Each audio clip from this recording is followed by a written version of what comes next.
Well, howdy folks.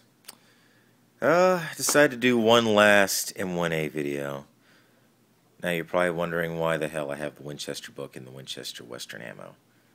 Well, for one, I found this the other day. This is I don't know why it's marked Winchester Western, but hey, it's Olin Western used to own Winchester, or actually they still own the Winchester brand, but that's neither here or there. So I take it as a special run box or something like that of the regular Winchester white box 7.62 NATO, and it's holding my empty brass from shooting this wonderful rifle. The reason I have the Winchester book, I found out through a little bit of research on the interwebs this morning that this stock is actually a Winchester stock for an I already knew it was a M14 stock, obviously, not some Chi-Com or aftermarket stock from Boyd's, but a real stock. I just couldn't identify the manufacturer because underneath the butt plate there's no marking, which is normally where these rifles are marked at. So I had to use just the regular clues that you find with these, and they consist of, well, this stamp mark here, which is the DoD acceptance stamp, and then the Circle P mark, which, if you can make that out there, it's a serif font, which basically means that there were two styles of that mark that were used, a serif and an Arial. No, it's nitpicky, but apparently the serif was used by Winchester and Springfield Armory in particular. The Arial was used by basically everyone else. The Circle P means that it was proof-fired with the original rifle. A square P means that it was an Arsenal rebuild stock. So there's that. And there were some clues along with how the stock ferrule fits up here. So it's it's a later stock. The earlier ones were just they didn't have this half moon dimple. They just had a pin, or they basically just remained flush. But aside from that, I actually shot it, and I'm gonna add video of that. Well, you don't actually see me shooting it, you just see me at the range, and it's pretty awesome. I forgot how much I love shooting M1 and M14 style rifles. It's so different than shooting an AR-15. I forgot, shooting an AR-15 with iron, especially the 16-inch barreled carbines, just is not the same. And the trigger, in mil-spec terms, like an actual AR-15 mil-spec type trigger, is pretty awful. Just some are smoother than others, but when you compare it to the two-stage trigger that comes even in a rack grade, this is empty, obviously. There's no magazine in it. And by the way, never single load an M14 without the magazine. It causes extractor error and some other issues. Plus, you don't want to slam fire because it's a floating firing pin. But yeah, it's just a great rifle. This two-stage trigger is so... See, there's the take-up, right? Let's zoom in here. There's your take-up, right there. There's your wall.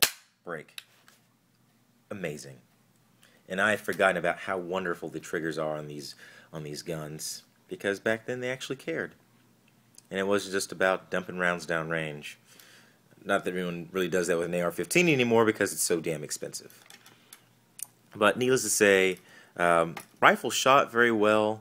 Had a multitude of friends shoot it. It was their first time shooting an M14 or M1 Garand, in some cases, style rifle. So this was a nice change for them, just to try something different. And one of my friends, a woman, she absolutely loved this rifle. She had no problems with the recoil. She actually had less problems with the steel butt plate than I did. I actually got had a weird bruise. I don't even know what that's all about, but probably because my t-shirt was too thin or something weird. I don't know. I shot it from prone, which was awesome. Aside from that, shooting, gas plug loosened up, which I brought my tools out there, so it wasn't a big deal. So I tightened it back down.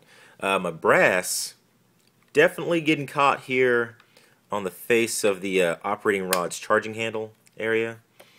every single piece of brass that ejected out of this rifle smacked right into it, because they all have a pretty nice sized dent, about, well, I'd say 1/8 of an inch from the base of the cartridge from where it smacked out. Any of the rounds that I have just kind of dry cycled through, very carefully I might add, I don't recommend that, dry cycling or anything like that, they didn't have that, because I move much slower than the operating mechanism when the rifle's actually in use. So, interesting things there.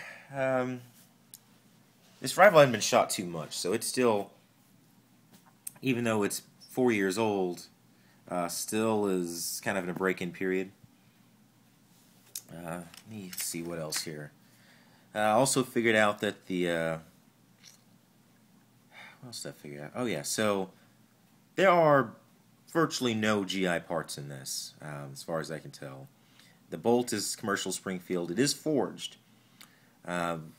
There might be an issue with the extractor on this gun. I mean, it extracts fine. It extracts after 2 o'clock. But it probably needs to be just, I don't know, tweaked a little bit. The rims on some of these cartridges don't look all that great. And I've seen some other M1A, and not to mention M1 Garand rifles, that they didn't chew up the head of the case that bad. But it's not too bad where it's gonna affect the reloading of the cartridge.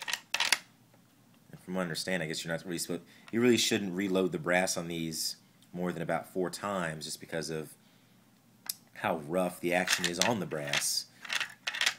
Didn't know that. Learn something new every day. Gonna give a shout out here to Garand Thumb Blog. If you don't follow them, I suggest that you do. He's filled with great information. You can follow him on Facebook. Hopefully, he'll come around too, and he'll also get one of these. I think he's starting a build. So look out for his YouTube channel and Facebook group. But aside from that, folks, I have to send this back on Monday to my dad so it can go sit in the safe for a long time. It's so sad. Which means I need to get an M1.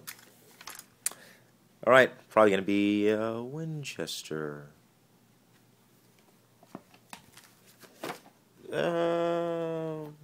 Okay, yep. Oh, hey, look, like that one. Okay, maybe not that one, because that's that's the first one that Winchester ever produced, so that one. Probably not going to happen. But that's it, folks. Thanks for watching. Have a great day.